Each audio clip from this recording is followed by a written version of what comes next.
ऐसे explain presenting old. कहानी की शुरुआत में हम देखते हैं कि एक फैमिली छुट्टियां मनाने के लिए एक होटल जा रही होती है। इस फैमिली में बड़ी बेटी का नाम मैड्री होता है। ये लोग बहुत ज़्यादा खुश थे। होटल में जाने के बाद ये लोग वहाँ आराम करते हैं। इन्हें वहाँ पीने के लिए एक जूस दिया जाता है। ये सब लोग बहुत खुश थे क्योंकि ये काफ़ी देर के बाद जाके छुट्टियाँ मनाने के लिए आए थे। इस फैमिली में एक बच्चा भी होता है। इस बच्चे को पजल खेलने का बहुत शौक होता है। यहाँ पे इसकी मुलाकात एक बच्चे से हो जाती है और ये दोनों मिलकर दोस्त बन जाते हैं। यहाँ पे एक और फैमिली भी होती है जो कि यहाँ छुट्टियाँ मनाने आई होती है। इसमें एक छोटी बच्ची होती है और बीवी का नाम क्रिस्टन होता है। इसका पति एक सर्जन होता है। होटल का मैनेजर इन्हें एक बीच के बारे में बताता है जहाँ का पानी बहुत ज़्यादा साफ और शफाफ होता है। ये लोग इस बीच पे जाने का प्लान बनाते हैं और वहाँ पे चले जाते हैं। वहाँ जाने के बाद ये लोग बहुत खुश होते हैं क्योंकि इन्हें जैसा बताया गया था वैसा ही पानी बहुत ज़्यादा शफाफ था। ये लोग यहाँ पे अभी घूम ही रहे होते हैं कि इन्हें कुछ सामान मिलता है।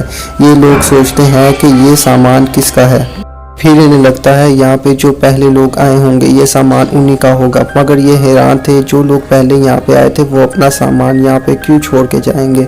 मगर खैर ये बीच में इंजॉय करना शुरू कर देते हैं। मैड्रीसा का भाई पानी में स्विमिंग कर रहा होता है, तभी इसे कुछ महसूस होता है। ये उसको देखता है तो इसे एक लड़की की डेड बॉडी दिखाई देती है। मैड्रीसा के भाई की चीख सुन के उसकी माँ वहाँ आ जाती है। वो लोग इस लड़की की डेड बॉडी को बाहर निकालते हैं। तभी इनकी मुलाकात एक लड़के से होती है। इसका नाम मिड रेपर होता है। ये इसी डेड बॉडी वाली लड़की का बॉयफ्रेंड होता है। वो कहता है कि मैं कब से अपनी गर्लफ्रेंड को ढूंढ रहा था। सब लोगों को लगता है कि इस लड़की का कत्ल इसी ने किया है और बाद में इसे पानी में भिगा दिया। ये लोग इस लाश को एक कपड़े से कवर कर देते हैं। तभी सर्जन की वाइफ उसे कहती है कि तुम्हारी माँ की तबीयत बहुत ज़्यादा ख़राब हो चुकी है। सर्जन अपनी माँ के पास आता है और देखता है कि उसकी माँ पहले से बहुत ज़्यादा बूढ़ी हो चुकी है। उसे हार्ट अटैक आ रहा होता है। सर्जन पूरी कोशिश करता है लेकिन चाह कर भी वो अपनी माँ को नहीं बचा पाता। इसी बीच पे आए हुए तो एक कपल यहाँ से भागने की कोशिश करते हैं। दरअसल उन्हें लगता है कि जब से वो बीच में आए तब से कुछ ना कुछ घट रहा है, इसलिए वो भागने की कोशिश करते हैं। लेकिन जैसे ही वो भागने की कोशिश करते हैं वो वापस बीच पे आ जाते हैं। तभी मौका दे के मिड रैपर वहाँ से भागने की कोशिश करता है और इसका पीछा सर्जन करता है, लेकिन दोनों को बहुत ज़्यादा चक्कर आ जाते हैं और वो दोबारा खुद को बीच पे पाते हैं। इन्हें कुछ समझ नहीं आ रहा होता। तभी हमें उसी कपल को दिखाया जाता है जो यहाँ से निकलने की कोशिश कर रही थी। इस लड़की का नाम पैट्रिशिया है। पैट्रिशिया दो बच्चों से बात कर रही होती है। तभी यहाँ मैड्रिस की मदद आती है और वो पूछती है क्या तुमने मेरे बच्चों को देखा। तो वो पैट्रिशिया का हस्बैंड कहता है हाँ ये सामने ही तो है। ये देखकर उसकी माँ हैरान रह गई थी क्योंकि ये बच्चे तो उसके थे लेकिन इनकी उम्र बहुत ज़्यादा बढ़ चुकी थी। इसे कुछ समझ नहीं आता कि इसके बच्चों की उम्र कैसे बढ़ गई, लेकिन फिर भी वो अपने बच्चों को गले लगा देती है। तभी हम देखते हैं कि मैड्रिस के पिता भी यहाँ पे आ जाते हैं। वो अपने बच्चों को ढूंढ रहे होते हैं, लेकिन जैसे ही वो अपने बच्चों को देखता है वो हैरान रह जाता है क्योंकि उसे भी कुछ समझ नहीं आ रहा होता कि उसके बच्चे इतनी जल्दी बड़े कैसे हो गए।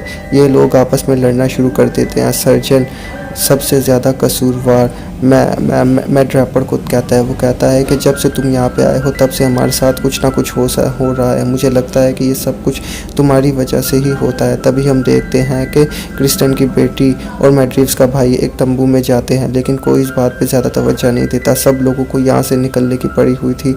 सर्जन यहाँ पे शक के बगैर कहता है कि मुझे पक्का यकीन है ये सब कुछ मैड रेपर का ही काम है। वो मैड रेपर के मुंह पे एक कट मारता है, लेकिन सब लोग हैरान रह जाते हैं क्योंकि वो देखते हैं कि मैड रेपर ने को जहाँ कट लगा था वो जगह अपने आप ही बढ़ चुकी थी।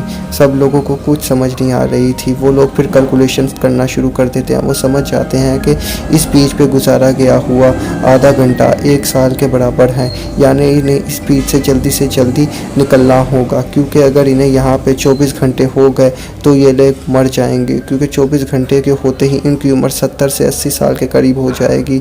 यहाँ पे सब लोग परेशान थे। सबकी उम्र बहुत तेज़ी से बढ़ रही थी। जो लोग बड़े थे इनके चेहरे पर रिंकल्स आना शुरू हो गए थे। तभी हम देखते हैं कि मैड्रिस की मदर के पेट में अचानक से दर्द होना शुरू कर देती है। तभी क्रिस्टीन का हस्बैंड जो कि एक सर्जन है वो एक नाइफ लेकर मैड्रिस की मदर के पेट पे कट लगाता है, लेकिन वो कट फ़ौरन ही बढ़ जाता है। वो दोबारा कट लगाता है और सब लोग उस कट को पकड़ लेते लेते हैं। वो उसके पेट से एक स्टोन निकालता है और देखते ही देखते वो ज़ख़म बढ़ जाता है और मैट रिव्स की मदर की तबीयत भी ठीक हो जाती है। मैट रिव्स की माँ कहती है कि हमें यहाँ से निकलना होगा। मैट ड्रैपर जब अपनी दोस्त की बॉडी के पास जाता है तो वो हैरान रह जाता है क्योंकि वो पूरी तरीके से स्केलेटल बन चुकी थी। अब लोग यहाँ पे कैलकुलेट करने शुरू कर देते हैं। वो समझ जाते हैं कि एक स्केलेटल को बनने में तकरीबन 7 साल लगते हैं, यानी यहाँ पे इन्हें 7 साल से ज़्यादा का वक्फा हो चुका है। ये लोग यहाँ से हर हाल में निकलना चाहते थे क्योंकि अगर ये जल्दी से जल्दी यहाँ से ना निकले तो ये लोग यहीं पे बूढ़े होकर मर जाएंगे। तभी हम देखते हैं कि क्रिस्टीन का भाई वापस आ जाता है और ये लोग हैरान रह जाते हैं क्योंकि अब ये दोनों बच्चे नहीं बल्कि बूढ़े हो गए थे। साथ ही साथ क्रिस्टीन की बेटी अब प्रेग्नेंट थी। ये लोग मैट रिव्स के भाई को कोसते हैं, लेकिन इन्हें कुछ समझ नहीं आ रहा था कि ये इतनी जल्दी प्रेग्नेंट कैसे हो जाती है। तभी उसका लेबर पेन शुरू हो जाता है। ये लोग उसकी डिलीवरी कराते हैं और देखते हैं कि उसे एक मुर्दा बच्चा पैदा हुआ है। इसके बाद पैट्रिशिया का हस्बैंड वहाँ से गायब हो जाता है और हम देखते हैं कि सर्जन ने मैट ड्रैपर को मार दिया था। साथ ही साथ वो खुद भी बूढ़ा हो चुका था।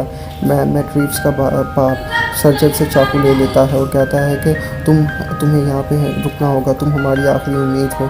मैट रिव्स की माँ मैट रिव्स को कहती है कि पानी के ज़रिए तुम यहाँ से भागने की कोशिश करो।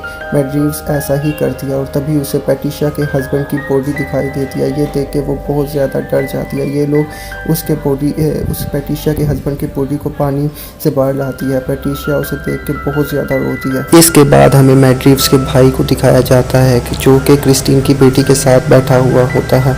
वो इस मुर्दे बच्चे का क्या करे सोच रहे होते हैं। तभी वो फैसला करते हैं कि वो इसे यहीं पे दफनाएंगे और वो ऐसा ही करते हैं। इसके बाद क्रिस्टीन की बेटी पहाड़ के ऊपर चढ़ के यहाँ से निकलने की कोशिश करती है।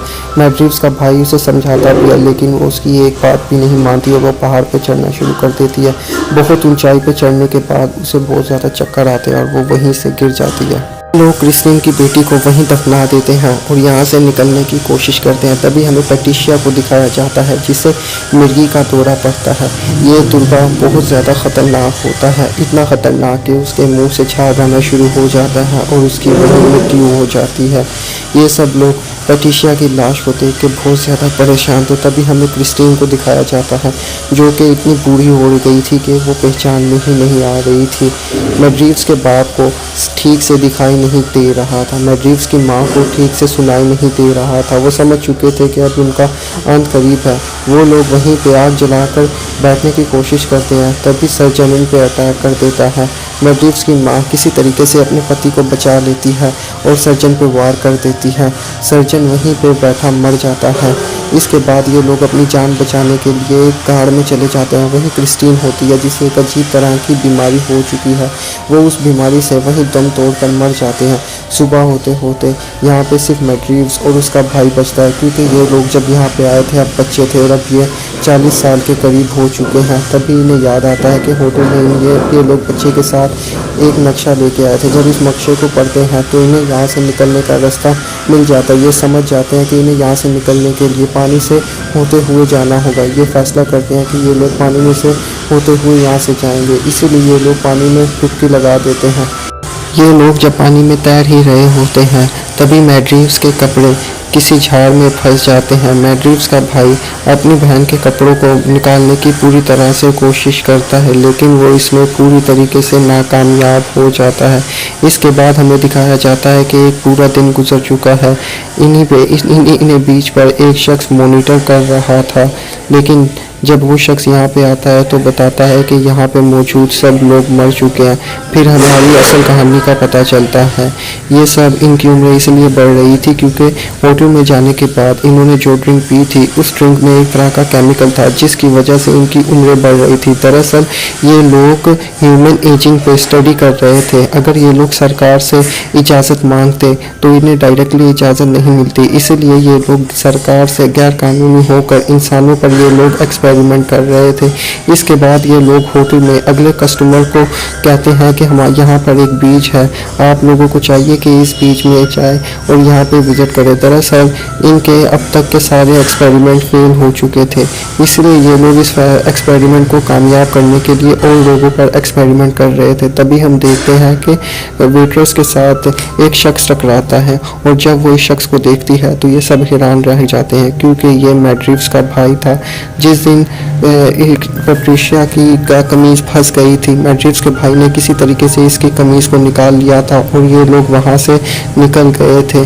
कोई भी इनकी बात पे यकीन नहीं कर रहा था कि ये मैड्रिव्स और उसका भाई है।